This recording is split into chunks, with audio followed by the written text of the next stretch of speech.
11th class के कुछ महत्वपूर्ण तथ्य जो रह गए थे आज की क्लास में हम उसको देख लेंगे। ठीक है, तो चलिए हम लोग देखते हैं अर्ली क्लासेस में कि जो छूट गए थे वो तथ्य को हम लोग देख लेते हैं।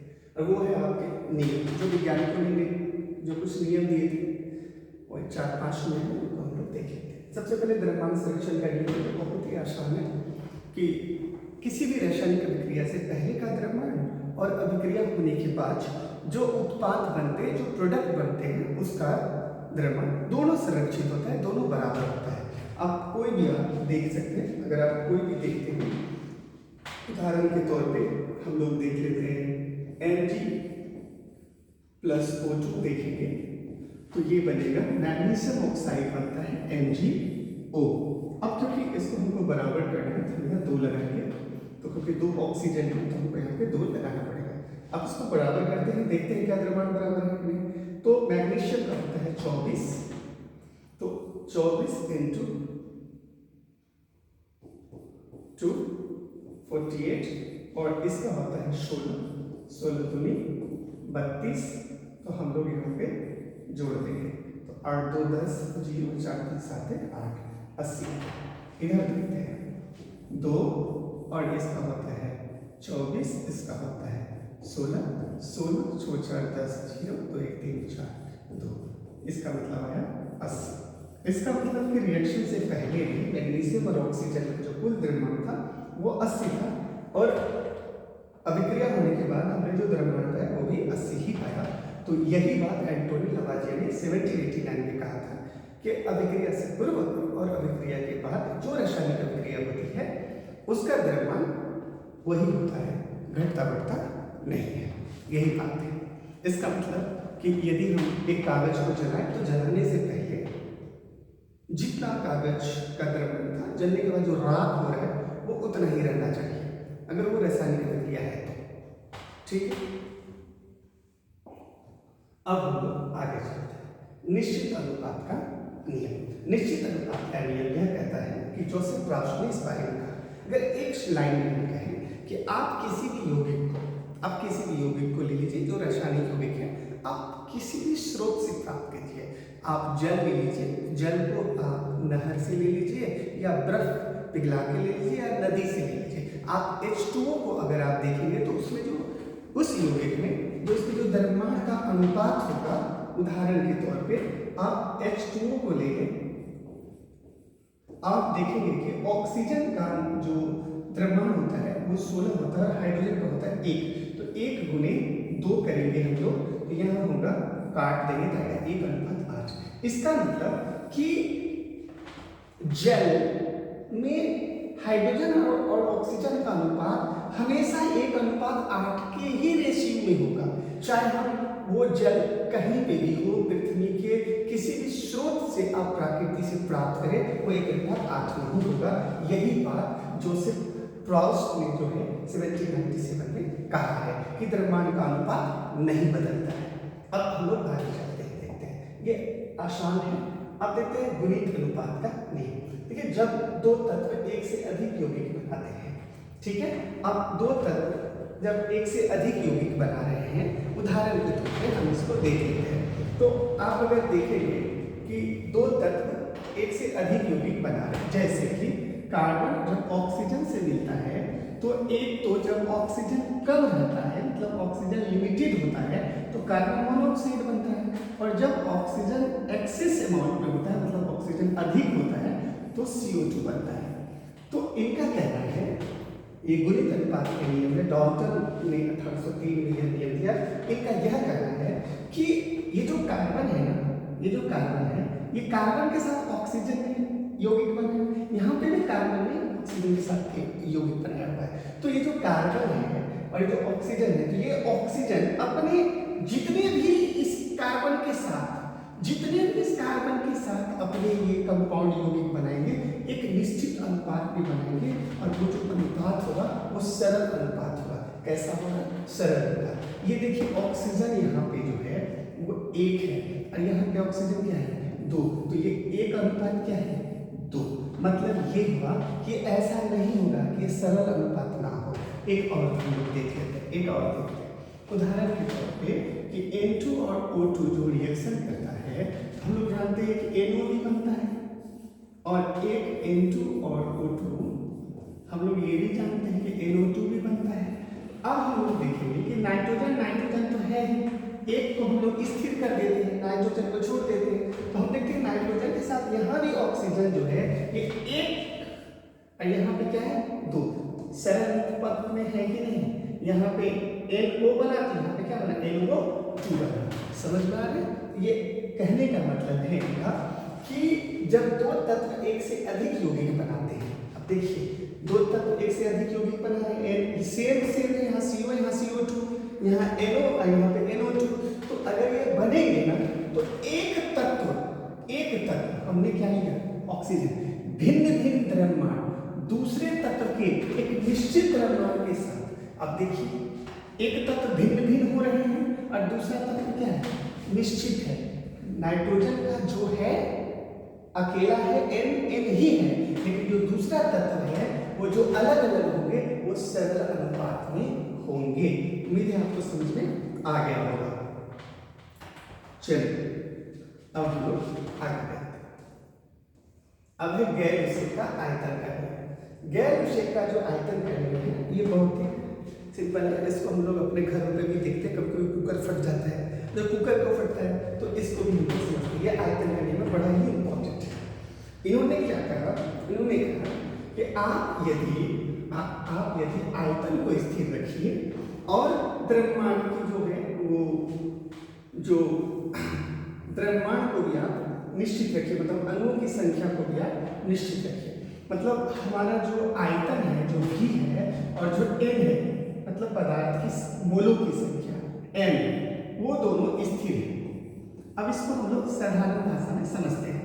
हम लोग अपने घरों में कुकर में खाना बनाते हैं।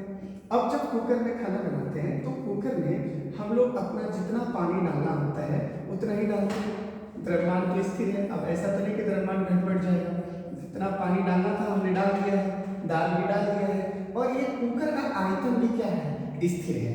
तो ये कुकर तो फिट बैठ गया गैर विषयक के आयतन के नियम में कि द्रव्यमान स्थिर, कुकर द्रव्यमान जितना उसमें पानी डालना था डाल दिया, अब घटेगा बढ़ेगा नहीं। और दूसरा कुकर का आयतन तो अपना सिर्फ है, ठोस है, और ठोस का आयतन स्थिर होता है, ये स्थिर है।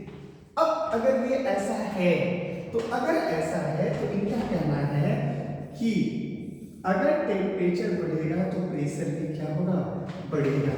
मतलब T डायरेक्टली होता है P के, मतलब हम तापमान बढ़ाते जाएंगे, हीट बढ़ता जाएगा तो प्रेशर बढ़ता जाएगा, टेम्परेचर बढ़ता जाएगा तो प्रेशर भी क्या होगा, बढ़ता जाएगा। और ये सारा नियम किसके लिए लगता है, गैस के लिए। किसके लिए लगता है, गैस के लिए।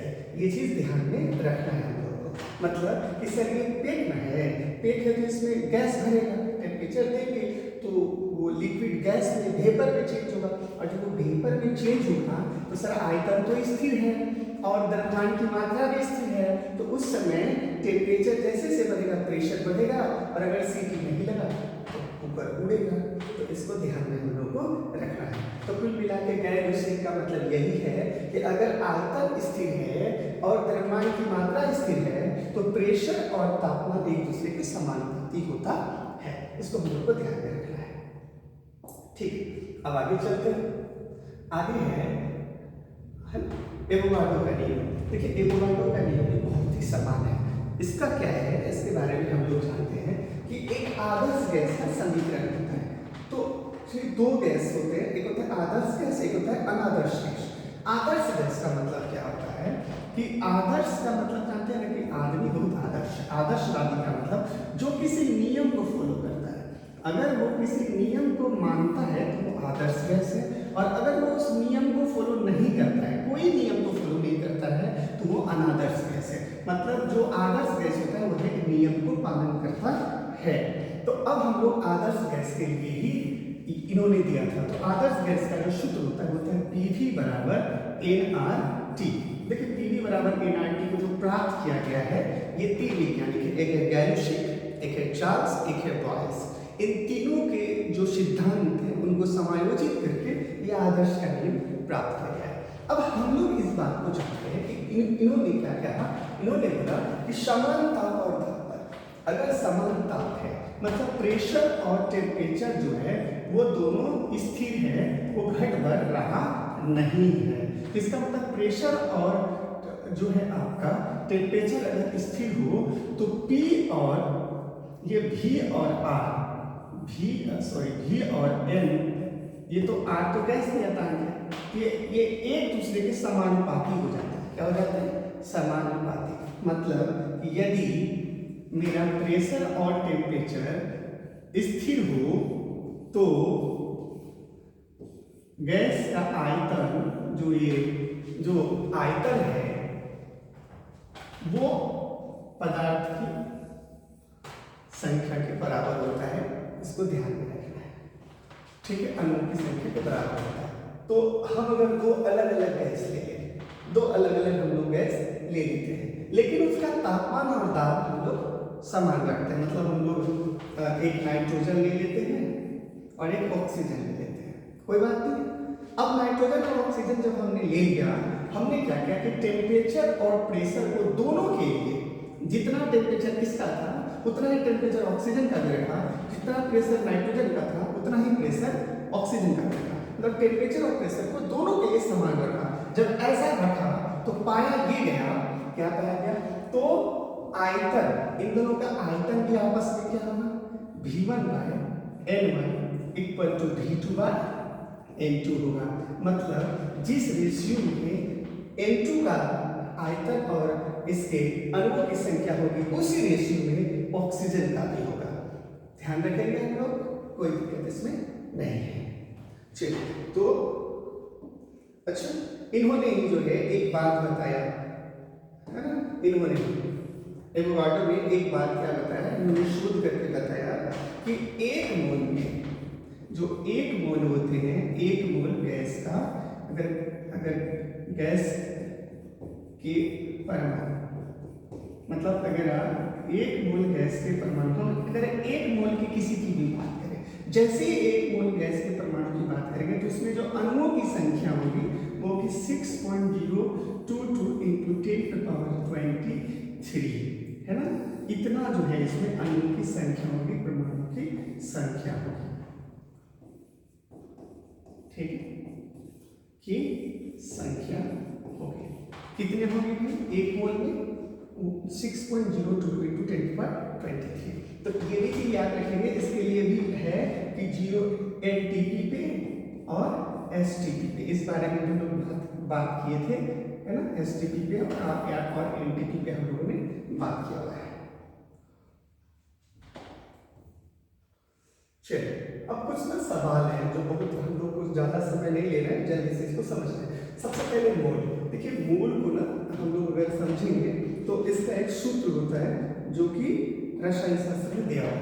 तो मोल का जो सूत्र होता है, मोल बराबर होता है मास जो दिया गया है बाय एटॉमिक मास या फिर मॉलिक्यूलर मास, ठीक है।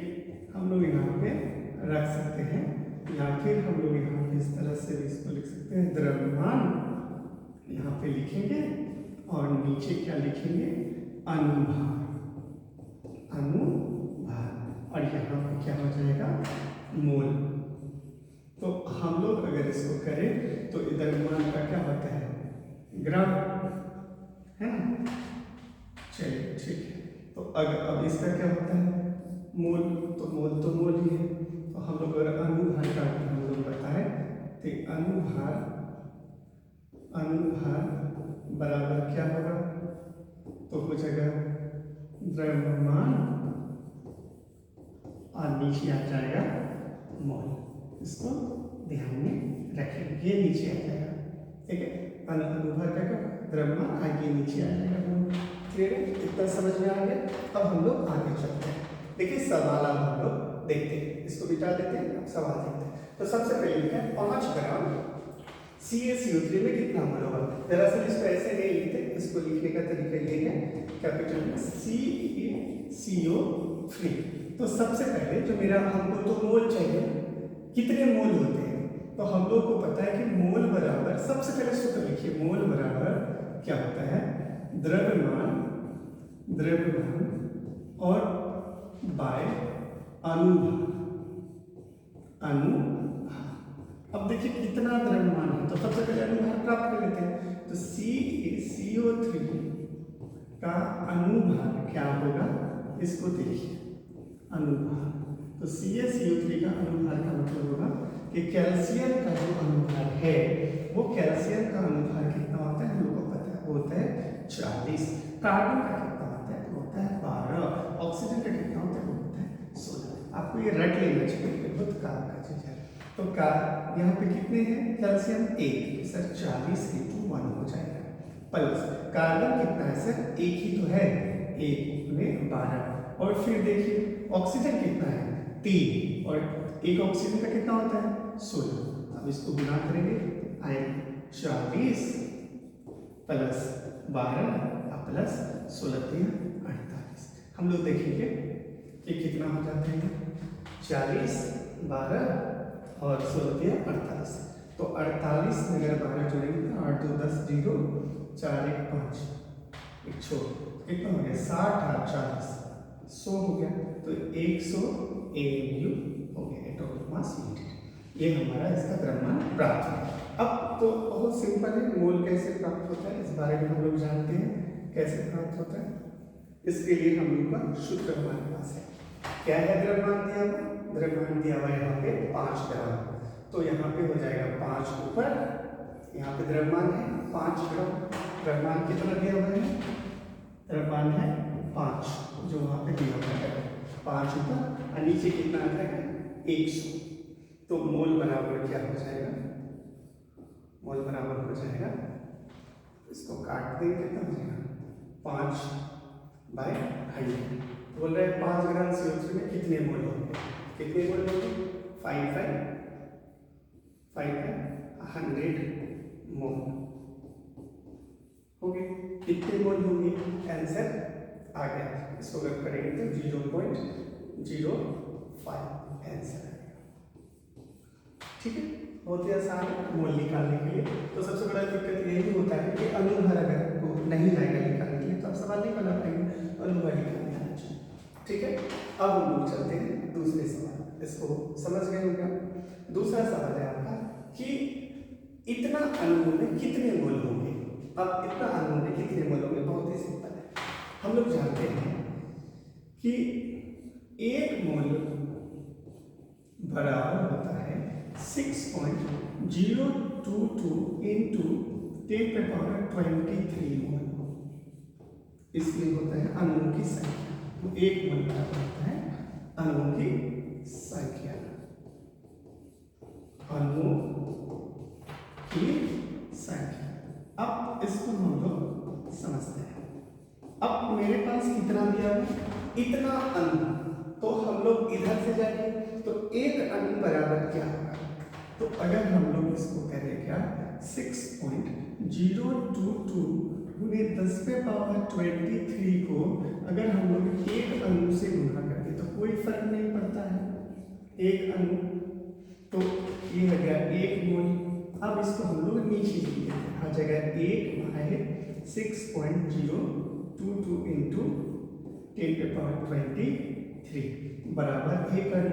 और हमारे पास कितने अणु दिए हुए हैं, कितने अणु में हम लोग को चाहिए था, इतने अणु में कितना अणु, तो इसको दोनों साइड गुना कर देते हैं। हमको इतना अणु पुराना है तो हम इसको कर देते हैं 1.2044। ठीक है, तो इधर भी करेंगे वही गुना जो हम उधर किए, 1.2044 × 10⁻24, इधर भी 10⁻24। अब देखते हैं इधर तो मोल में आ जाएगा, ये तो मोल में है, उधर अणु में है, तो इधर कटेगा तो हम लोग देखेंगे क्या कि ये इसके 2 बार में कट जाएगा, 2 दूनी 4 2 दूनी 4 है ना, और 6 दूनी 12, ये कट जाएगा। कितने बार में कट जाएगा, 2 बार में। अब ये देखिए यहाँ पे है 23, यहाँ पे है 24, ये ऊपर जाएगा, हो जाएगा 10, ये हो गया 10 पर 24, और ये पावर घटेगा हो जाएगा 23।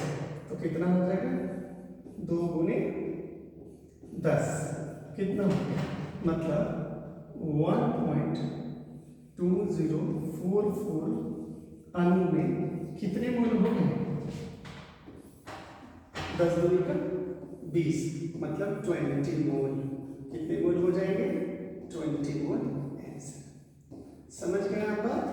बहुत ही सिंपल है। 1 मोल बराबर 6.022 इंटू 10.23 अणु होता है और हमको कितना दिया हुआ है? 1.2044 अणु में। तो हमको करना क्या है, इसको पहले 1 में कर दो, तो जो चाहिए उसको नीचे लेते हैं। ये चाहिए तो इसको नीचे, एक अणु को वहीं छोड़ दिए। अब 1 को कितना बनाना है? इतना बनाना है, तो इसको इससे गुना कर दिया। जिससे इससे गुना करेंगे इधर भी गुना करना पड़ेगा, दोनों से होता है। तो इस ये तो आ ही गया। अब काट के देखें तो मोल में पता चल गया 10 दूनी 20 मोल। समझ में आ गया होगा 10 दूनी 20 मोल। कहीं पर दिक्कत इसमें नहीं है। चलिए इसको भी मिटा देते हैं, उम्मीद है समझ में आ गया होगा। अब आगे चलते हैं। अब 0.5 मोल NaCl में कितने ग्राम NaCl होंगे? अब देखो यहाँ पे ना आपका वही सूत्र है, सूत्र वही है कि मोल दिया हुआ है आपको 0.5 मोल, ये आपको पता है।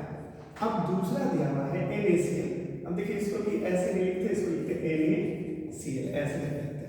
अब NaCl का तो अनुभार चाहिए, तभी तो ये बनेगा, है ना? कितना ग्राम है, मतलब आपको द्रव्यमान प्राप्त करना है। द्रव्यमान पता नहीं है कितना ग्राम, ग्राम में कौन होता है? द्रव्यमान होता है। तो NaCl का अनुभार क्या होगा? तो अनुभार अगर इसका प्राप्त करेंगे तो हम देखेंगे कि सर सोडियम का होता है 23 और क्लोरीन का जो होता है वो होता है 35.5। आप इसको अगर जोड़ेंगे तो एक वो है आपका सोडियम 23 और एक ही है क्लोरीन 35.5 गुने 1। इसको करेंगे तो 23 और 35.5, तो 3 2 कितना है? 5 3 8 और 3 2 5, मतलब 58.5 एटॉमिक मास यूनिट होगा। इसमें कहीं कोई दिक्कत नहीं होना चाहिए। तो हमको द्रव्यमान चाहिए और हम लोग इस बात को जानते हैं कि सर जब मोल बराबर सूत्र होता है द्रव्यमान बाय अनुभार, तो अनुभार इक्वल टू क्या होगा? तो अनुभार जो बराबर होगा वो होगा द्रव्यमान बाय मोल। ये इसको समझना है, द्रव्यमान बाय मोल। द्रव्यमान कितना है मेरे पास? अच्छा हमको तो क्या चाहिए था? एक मिनट, हमको क्या चाहिए? हमको चाहिए द्रव्यमान, हमको चाहिए द्रव्यमान। तो द्रव्यमान चाहिए तो मोल ये चाहिए। तो अगर हमको ये चाहिए, ये वाला चाहिए, तो ये दोनों गुना हो जाएगा। क्या हो जाएगा यहाँ पे? मोल इंटू अनुभार। तो मोल इंटू अनुभार क्या होगा? मोल कितना दिया हुआ है आपका? मोल है आपका 0.5 और अनुभार कितना आया है? 58.5। अब इसको काट देंगे तो आएगा कितना? 10। इसको भी कर देंगे तो आएगा 10। गुना करेंगे तो आएगा 5 25 5 8 5 40 2 42 के 2 मात्रा 4 5 25 और 2 27। तो नीचे आएगा 100। तो इसको करेंगे आएगा 27.25 आ गया 27.25। तो ये हम लोग को ध्यान में रखना है। यही है सवाल, बहुत ही साधारण है, सूत्र पे ही है। अगर आपको सूत्र पता हो तो मोल इक्वल टू द्रव्यमान पे अनुभार होता है तो सवाल आसानी से बन जाएगा। बहुत ही सिंपल है, ठीक है। अब हम लोग आगे चलते हैं। एक और है सवाल इसमें, एक छोटे छोटे सवाल, मतलब छोटा छोटा सवाल अगर हम लोग बना लेंगे तो इसी से बड़ा बड़ा सवाल बनता है। बेसिक सवाल हम लोग देख रहे हैं, जैसे कि 10 ग्राम H2O में कितने अणु होंगे। अब देखिए 10 ग्राम H2O में कितने अणु होंगे? आपको पता है कि एक मोल में, देखिए इसमें ना मोल, पहले तो आपको इसमें मोल पता करना है कि एक मोल में कितना अणु होता है। तो एक मोल में होता है 6.022 गुने 10⁻23, है ना? अणुओं की संख्या होती है, अणु होता है। तो अगर आपको मोल पता चल जाए, जितना भी मोल है उससे गुना कर देंगे, पता चल जाएगा। तो जैसे देखिए 10 गैलन है तो आप तुरंत क्या होता है, मोल का सूत्र क्या होता है, मोल का जो सूत्र होता है वो क्या होता है, द्रव्यमान। तो द्रव्यमान ऊपर और नीचे क्या हो जाता है आपका, द्रव्यमान ऊपर होता है, नीचे होता है अनुभाग। तो आप आसानी से इसको कर सकते हैं। क्या होता है, द्रव्यमान कितना दिया हुआ है आपका, द्रव्यमान 10 दिया हुआ है तो ऊपर 10 हो जाएगा। जिसका अनुभाग कितना होता है H2O का, हम लोग तो जानते हैं ना कि H2O का जो अनुभाग तो वो 18 होता है, 1 × 2 और ऑक्सीजन का 16 और 2 कितना है 18। तो यहाँ पे क्या लिख देंगे 18 लिख देंगे। आगे तो ये जो कट के आया 5 और कितना है 9, तो 5/9 अगर रेशियो में है तो इतना ही मोल हुआ, यही ना मोल हुआ, यही तो मोल है। तो हमको बोल रहे हैं कि एक मोल में इतना है तो 1 में क्या करेंगे, चूंकि हम जानते हैं एक मोल में कितने होते हैं 6.022 × 10⁻23 कितना मोल 5/9। तो हमको इसको 5/9 से मल्टीप्लाई करना पड़ेगा, 1 तो नहीं 5/9 बनाना पड़ेगा, इसको हमको 5/9 मोल चाहिए तो इधर भी क्या करना पड़ेगा 5/9। अब देखिए 5/9 मोल मिल गया, 5/9 मोल में कितना होगा, 5/9 मोल में कितना होगा, तो अब इसको हम लोग क्या करेंगे गुना ही कर देते हैं। तो अगर हम इसको गुना करेंगे तो कितना आएगा 5 × 10 0, 5 × 10 और क्या होगा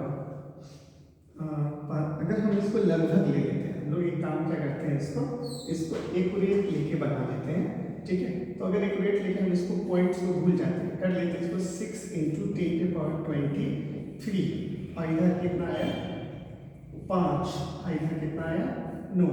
तो इसको अगर काटेंगे तो ये कैसे कटेगा, 3 × 9 और 3 × 2 = 6 हो गया, 5 × 15 सॉरी 5 × 10 और नीचे कितना आया 3। तो अगर हम इसको फिर से यहाँ पे करें क्या आएगा यहाँ पे 5 दूनी 10 और नीचे कितना है 5 दूनी 10 और नीचे कितना है 3, इधर 10 पे पावर 23। तो इसको अगर करेंगे तो कितना होगा 3 × 9 फिर 10 3 × 9 3 × 9, तो लगभग यही आएगा है ना, लगभग यही आएगा 3.33 आएगा। तो आपको पता है कितने अणु होंगे इसमें, तो 3.33 अणु होंगे, इतने ही अणु होंगे। बहुत ही सिंपल है, मतलब अगर आपको एक में निकल गया ना तो जितना भी बोलेंगे उससे गुना कर देंगे। हमने 5/9 से गुना कर दिया उसको, हमने गणित का रूल फॉलो किया, तो इतने अणु इसमें होंगे। हमने लगभग निकाला है, हमने क्या निकाला है लगभग इसमें प्राप्त किया। उम्मीद है आपको समझ में आ रहा हो, बहुत बेसिक चीज है, तो बहुत ज़्यादा टफ ये नहीं है, समझ सकते हैं आप, बहुत आसान है। ठीक है, अब हम लोग इसको डिलीट कर देते हैं, है ना, फिर हम लोग आगे देखते हैं। देखिए दूसरा क्या है यहाँ पे दिया है, दूसरा क्या है आपका कि 2 मोल O2 में कुल कितने ऑक्सीजन परमाणु होंगे। अब देखिए समझने की चीज है, इसमें आपको समझना ही होगा कि 2 मोल में क्या है। तो सबसे पहली बात 2 मोल O2 में कितने ऑक्सीजन परमाणु होंगे। तो सबसे पहली चीज हम लोग क्या करते हैं, 1 मोल परमाणु में कितना, 1 मोल में होता है 6.022 × 10⁻23 होते हैं। परमाणु बोले चाहे न बोले, क्योंकि परमाणु है तो परमाणु भी ले लेते हैं। इस बार हमको परमाणु को काउंट करना है। चलिए, तो 2 मोल में कितना होगा, तो 1 मोल में इतना, तो इसको 2 से गुना करेंगे तो 2 मोल हो जाएगा, तो इधर भी 2 से गुना करेंगे, क्या हो जाएगा 6.022 × 10⁻23 × 2। तो ये कितना होगा, इसको अगर गुना कर दिया जाए तो ये कितना हो जाएगा, 2 मोल में हो जाएगा आपका 6 × 12, 2 इधर से गुना होगा, इधर से 2 दूनी 4, 2 दूनी 4, 0 6 दूनी 12 गुने 10 पे 12 23। लेकिन ये तो 2 मोल का आया है। अब 2 मोल में किसका कितने परमाणु हैं, कितने ऑक्सीजन के परमाणु हैं, 2 है ना ऑक्सीजन के परमाणु, 2 ऑक्सीजन के परमाणु हैं। तो अब हमको चूंकि 2 ऑक्सीजन के परमाणु के लिए, अब अगर 2 ऑक्सीजन परमाणु के लिए हमको चाहिए तो इसको किससे गुना करना पड़ेगा, फिर से 12.022 0.044 गुने 10 के पावर 23 को किससे गुना करना पड़ेगा? 2 से, क्योंकि कितने परमाणु हैं? ऑक्सीजन कैसे होता है? 2 ऑक्सीजन है ना, तो उसको 2 से गुना कर दो। अब कितना आएगा? 4 दूनी 8, 4 दूनी 8, 0 और 5 चौके 48। ये आपका है आंसर, ठीक है।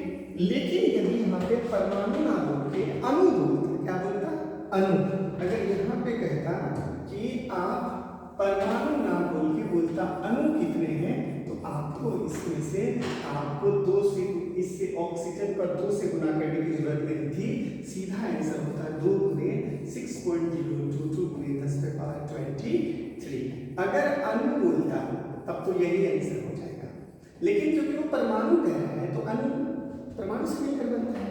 तो अगर वो होता तब इसमें परमाणु कहेगा तो क्या करेंगे? इसमें 2 गुने 6.022 गुने 10 के पावर 23, क्योंकि परमाणु बोल रहा है तो ऑक्सीजन के कितने परमाणु हैं इसमें? 2, इसको 2 से गुना करना पड़ेगा परमाणु में।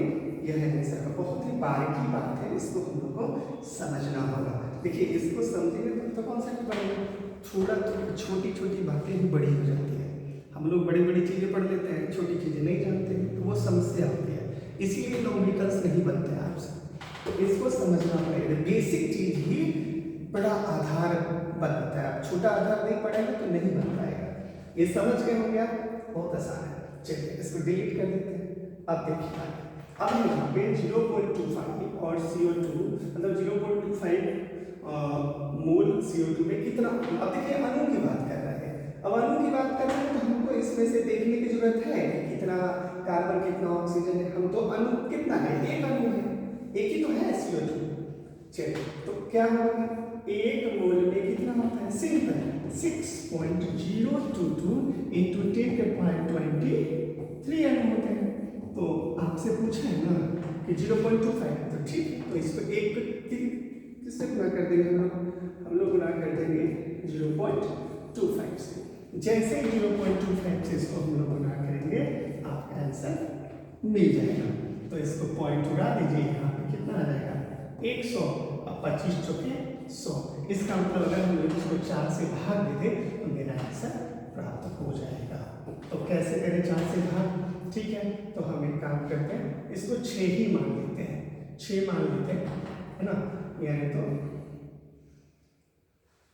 6 मान लेते हैं। 6/4 लगभग मान के बना देते हैं, ठीक है, लगभग हम लोग मान के बना देते हैं। तो इसको अगर 6 ही मान ले, इसको भूल जाए पॉइंट्स के बाद, तो कितना आएगा?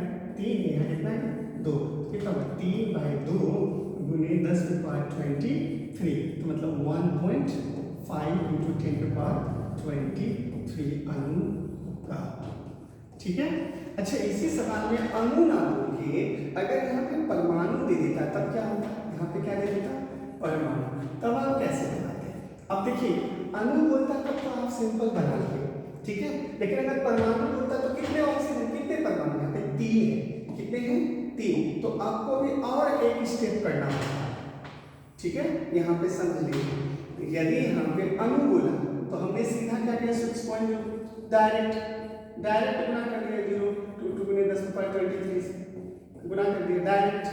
लेकिन यदि परमाणु बोला, ये अणु के लिए है, लेकिन यदि परमाणु बोलता, परमाणु यहाँ पे क्या है? परमाणु बोलता, परमाणु, तब कितने हैं? 2 ऑक्सीजन 1 कार्बन, 3 गुने 0.25 इंटू 6.022 इंटू 10 पर पावर 23 से मल्टीप्लाई करते तब आंसर आता। समझ में आ रहा है? तो अणु बोलेगा तो अणु तो परमाणु से मिलकर बनता है, तो अणुओं की संख्या आसान हो जाएगी। लेकिन जब परमाणु की बात की जाएगी ना, तो आपको पूरा देखना होगा कि कितने परमाणु हैं, उससे मल्टीप्लाई करना होता है, ठीक है। समझ लो, बेसिक चीज है, इसको हम लोग समझ सकते हैं। इसको डिलीट कर देते हैं, ठीक है। चलिए आगे हम लोग देखते हैं आगे है क्या कुछ। चलिए, अब आगे जो है कुछ नहीं है, बस आज के लिए इतना ही। छोटा छोटा सा क्लिप बना के हम लोग देखेंगे और समझेंगे, है ना। और आप लोग भी मेहनत कीजिएगा। थैंक यू, धन्यवाद, फिर मिलते हैं।